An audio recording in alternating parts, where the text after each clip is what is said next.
Hey, today I'd like to talk about an issue of civil justice, and I'm going to do a few of these videos. I've decided to break them down into parts, and today I'm going to talk about hospital liens. But first, I'd like to remind you that I'm having a meet and greet and campaign fundraiser this Sunday, the 26th, from 4 to 7 p.m.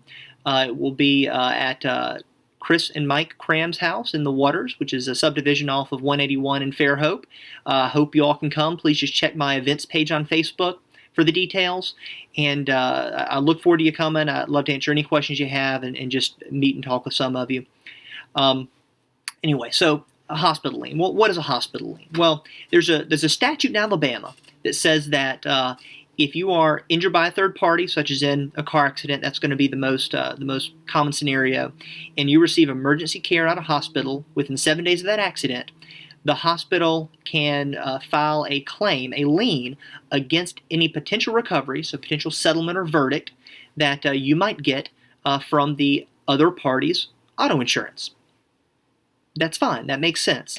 We need to make sure that hospitals can be repaid for emergency care that they provide. The problem is that they're also using this when people have health insurance. Now you're probably thinking, well, I don't want my health insurance to pay if somebody else hurts me. I want their insurance to pay. And I understand that, but here's the problem. Your insurance company, whether it's Medicare, Medicaid, Blue Cross Blue Shield, United Healthcare, Cigna, whomever, there are certain rates that they will pay for certain services. So for an X-ray, the hospital may bill $1,000 but only expect to get paid $50. For a CT, they may bill $5,000 or $6,000 and only expect to get paid $1,200. And these bills get paid once the claims are filed. So the problem that I'm seeing is that people with health insurance are going to the hospital, they're getting all this stuff done, they're getting a $5,000 or $6,000 bill in the mail saying that, hey, if you get paid, if you get a settlement, if you get a verdict, if you get new recovery, you need to pay us this money out of that. And they're thinking, well, I've got health insurance.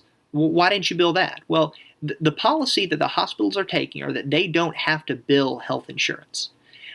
They don't have to take these contractual reductions that they should have to take.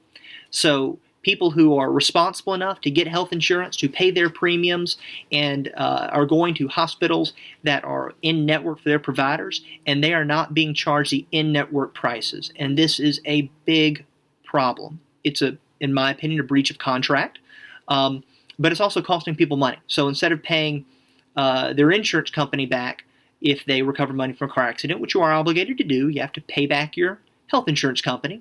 Instead of paying them back $1,200, they're having to pay back $5,000, $6,000, $7,000, sometimes even more than that, to the hospital out of an auto accident settlement or verdict.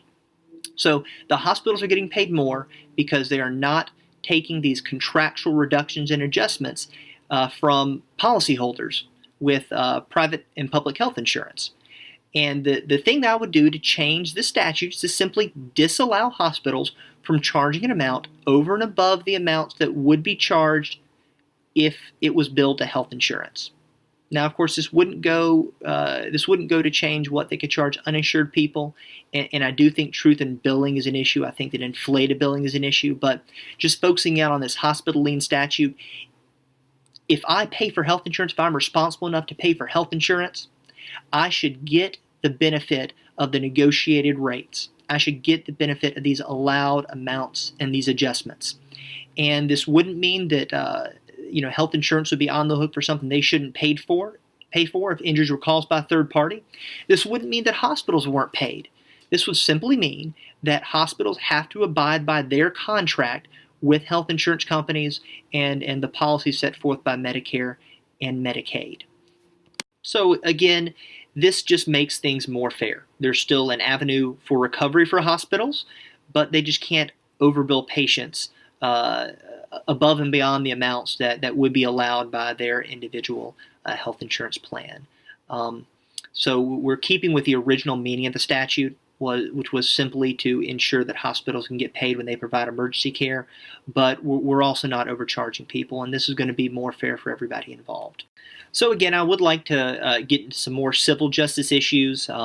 Workers' compensation law in Alabama needs to be reformed. There are some other Seventh Amendment right to a jury trial issues that I think we can address and get more in line with what the majority of states are doing.